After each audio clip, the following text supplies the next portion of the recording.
অর্থ উপার্জন করা, এটাই কি শুধুমাত্র শিক্ষার লক্ষ্য বা উদ্দেশ্য?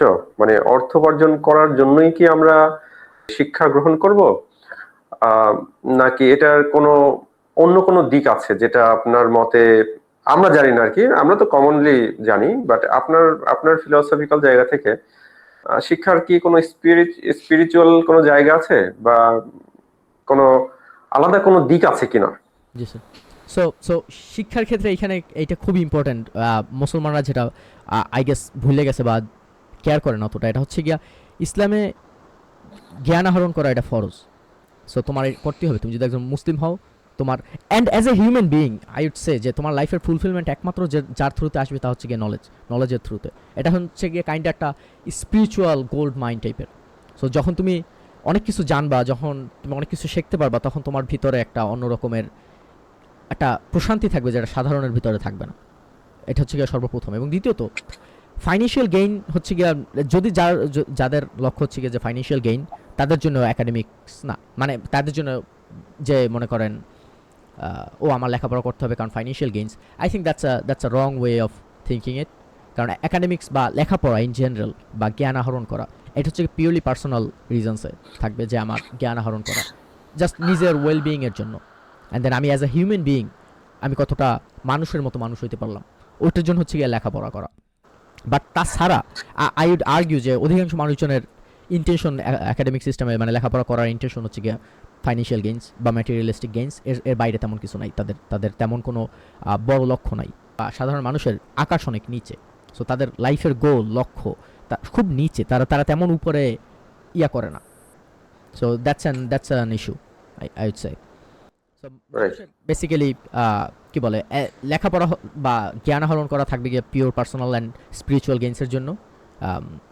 অ্যান্ড হচ্ছে গিয়ে it will make you a better human being in general. So next আমার জাস্ট জানার ইচ্ছা, মানুষকে জানার বা মানুষকে বোঝার শ্রেষ্ঠ উপায় কি? কিভাবে একজন মানুষকে ভালোভাবে বোঝা যায়? আমি বলবো স্যার অধিকাংশ মানুষকেই বোঝা খুব ইজি। দে আর ইজিলি কি বলে আন্ডারস্ট্যান্ডেবল অ্যান্ড রিডেবল। তাদের ভিতরে বোঝা যায় যে তারা কোন ক্যালিবারের। এবং এটা নিয়ে একটা কোট আছে থিঙ্ক অ্যান্ড গ্রো রিচ বইয়ে মেবি, যে তুমি যখন একজন হাইলি কম্পিটেন্ট কারোর সামনে মুখ খুলবা বা জ্ঞানী কারোর সামনে মুখ খুলবা, সে তোমার মুখ খোলার সাথে সাথে বুঝে যাবে তোমার ভিতরে কি আছে নাকি নাই। আর তুমি যদি একজন জ্ঞানীর সামনে তুমি যদি প্রিটেন্ড করো, সেও তাও বুঝে যাবে যে তুমি আসলে তোমার ভিতরে কতটুকু আছে নাকি নেই কি। সো এই রোলের ব্যাপারটা। আর তাছাড়া আই উড সে সব থেকে বেস্ট উপায় হচ্ছে গিয়া ফিলোসফি। সো ফিলোসফিক্যাল আন্ডারস্ট্যান্ডিং সাইকোলজির অনেক কিছুই এমনিতেই ন্যাচারালি ঢুকে আসে, চলে আসে। ফিলোসফি হচ্ছে গিয়ে highest. Philosophy basically logic. So logic বুঝতে পারা খুবই ভালো, এটা বেসিক্যালি ওভারঅল সাইকোলজিও বুঝতে হেল্প করবে। অ্যান্ড দেন তারপর হচ্ছে গিয়া psychology I would say. But এখানে সব থেকে ইম্পর্টেন্ট ব্যাপার যেটা, এটা হচ্ছে গিয়া যে you need to have a filter to filter through the informations. So এখানে দিন শেষে আমাদের বুঝতে হবে যে আমরা যে সাইকোলজিক্যাল নলেজগুলো আমরা পাইতেছি বা আমরা ফিলোসফিক্যাল নলেজগুলো পাইতেছি, এগুলো বিভিন্ন মানুষের তাদের থিঙ্কিং তাদের লজিকগুলো আমরা পাইতেছি, রাইট? এর মানে ওইখানে তাদের রাইট। একটা সাবজেক্টিভ এলিমেন্ট আছে, তাদের নিজেদের বায়াসনেস আছে বিভিন্ন রকমের। So you have to have a filtering process যার থ্রুতে তুমি বুঝতেছো যে কোনটা তুমি নেবা কোনটা নেবা না, বা কোনটা তুমি জানিয়ে রাখছো বাট তুমি কখনো অ্যাপ্লাই করবা না। এবং ওই ফিল্টারিং প্রসেসটা I would say is Quran. So যারা অধিকাংশ মানুষজনই কখনো কোরআনের ট্রান্সলেশন পড়ে না, যে কারণে তারা অ্যাপ্রিসিয়েট করতে জানে না যে আসলে কোরআনটা কত কত সেরা। বাট আই উড সে যে ফান্ডামেন্টাল মানে ফাউন্ডেশনাল তোমার নলেজ আহরণের তোমার শুরুর প্রথম বই হওয়া উচিত কোরআন। যেটা তোমাকে তুমি, কারণ কি ভবিষ্যতে যত তুমি আগাবা বা যত একজন মানুষ আগায় বিভিন্ন জিনিস শেখে, তখন সে প্রচুর হাজার রকমের ইনফরমেশন দ্বারা সে এক্সপোজড হইতেছে, হাজার রকমের থিঙ্কিংয়ে সে এক্সপোজড হইতেছে, যেগুলো খুব কিছু থিঙ্কিং আছে যেগুলো পয়জনাস, কিছু থিঙ্কিং আছে যেগুলো হচ্ছে গিয়ে তোমাকে অ্যাজ এ হিউম্যান বিং তোমার খারাপ বানাবে, তোমাকে খুব ডেঞ্জারাস বানাই তুলবে। So you have to have a filtering process, এবং তোমার ফিল্টারিং প্রসেসটা হবে গিয়ে কোরআন।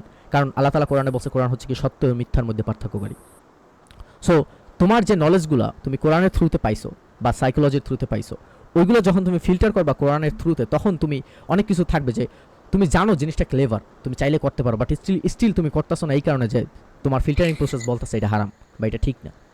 কারণ উইদাউট মোরালিটি মানুষজন খুব ডেঞ্জারাস, স্পেশালি যারা খুব নলেজেবল মানুষজন। বিশেষ করে আমরা যদি দেখি জেফ্রি অ্যাপস্টিন, স্যার তার যদি আপনি দেখেন স্যার তার যে রিসেন্ট পডকাস্টটা 2 ঘন্টার, my god, he was a really intelligent guy, he was a genius in terms of like calculation, mathematics and etc. But one thing he lacked, and that was morality. And morality আমরা কই থেকে পাই? morality পাই আমরা religion and গডের থ্রুতে। So যে মুহূর্তে কেউ reject করে গডের আইডিয়া বা রিলিজনের idea, now he is all his own. এখন তার কাছে সত্য আর মিথ্যার ভিতর পার্থক্যকারী বলে কিছু নাই। এখন তার যে কেউ চাইলে ম্যানিপুলেট করতে পারবে বিভিন্ন থিঙ্কিংয়ে। সে মনে করবে ও এটা তো আমি চাই, না তুমি চাও না, এটা তোমার সমাজ তোমার শিখেছে। হোয়াট ইফ তোমার আমি একটা আফ্রিকান ট্রাইবে নিয়ে গেলাম, তুমি ওইখানে জন্মাইলা, তখন কি? তখনও কি তুমি এই সেম বিলিফগুলো বিলিভ করতা? না, তখন তোমার ওই ট্রাইব তোমার যা শিখেছে ওইগুলো বিলিভ করতা। সো তুমি you are a puppet essentially, তুমি একটা পাপেটে পরিণত হবা, কারণ তোমার কোনো অবজেক্টিভ মোরালিটির সোর্স নাই। এবং এইখানে একটা জিনিস আমি একটু এলাবোরেট করতে চাই স্যার, এটা হচ্ছে গিয়ে যে আমরা মোস্টলি আমাদের সমাজে যেসব জিনিস নিয়ে কথাবার্তা বলা হয়, এটা হচ্ছে কি আমরা morality and politics and aesthetics, usually এই তিনটে জিনিস নিয়েই কথা হয়, যে কোন জিনিসটা সুন্দর, কোন জিনিসটা সুন্দর না, এইটা ঠিক, এইটা ভুল, এবং ওই দলকে আমরা সাপোর্ট করবো, ওই দলকে আমরা করবো না। ইউজুয়ালি এই জিনিসগুলো নিয়ে মানুষজন পড়ে আছে, বাট এই জিনিসগুলো অন্যান্য গুরুত্বপূর্ণ জিনিসের উপর ডিপেন্ডেন্ট। সো সর্বপ্রথম হচ্ছে গিয়া অন্টোলজি, ফিলোসফির অন্টোলজি হচ্ছে গিয়া এক্সিস্টেন্স অফ থিংস।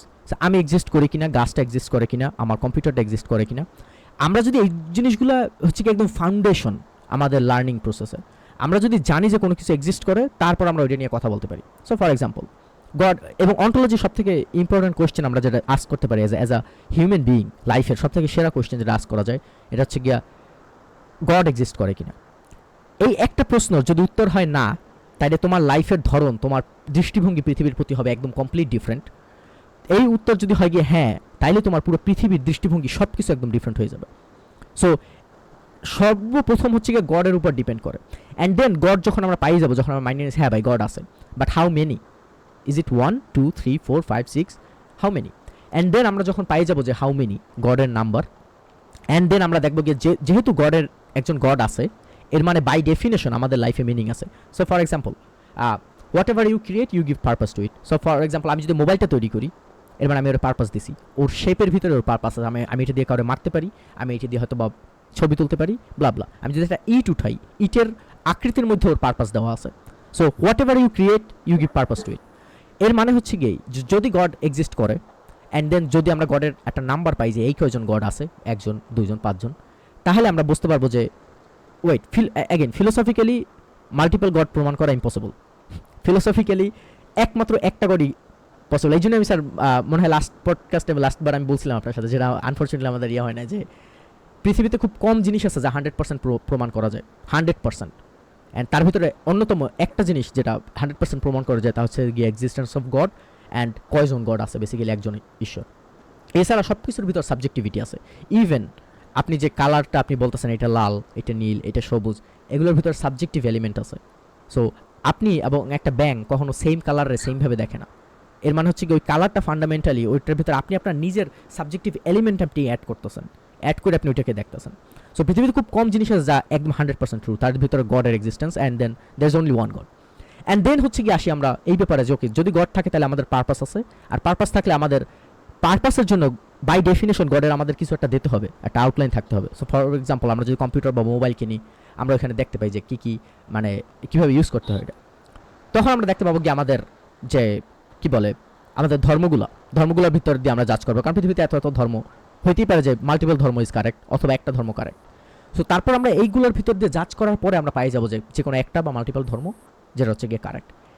এর মানে যে ধর্মটা বা যে ধর্মগুলোকে আমরা পাইছি একদম 100% কারেক্ট, এর মানে ওই ধর্মগুলো যা যা আসছে ওইগুলো হচ্ছে গিয়ে মেইন মোরালিটি, কারণ ওইগুলো কারো সাবজেক্টের উপর ডিপেন্ডেন্ট না।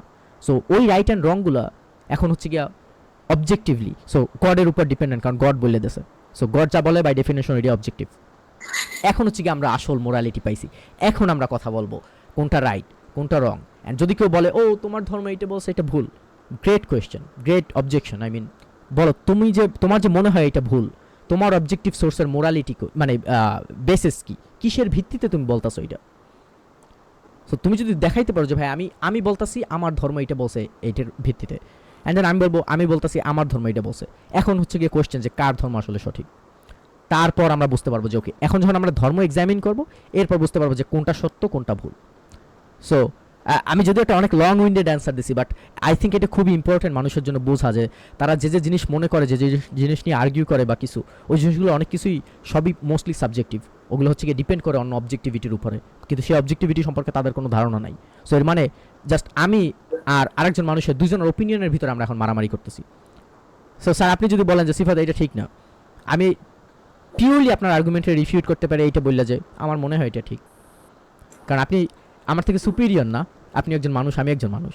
এর মানে হচ্ছে কি আপনার সাবজেক্টিভ ওপিনিয়ন আমার সাবজেক্টিভ ওপিনিয়ন, ভুল কি? এইখানে হচ্ছে কি সমস্যা। জি স্যার। Thank you.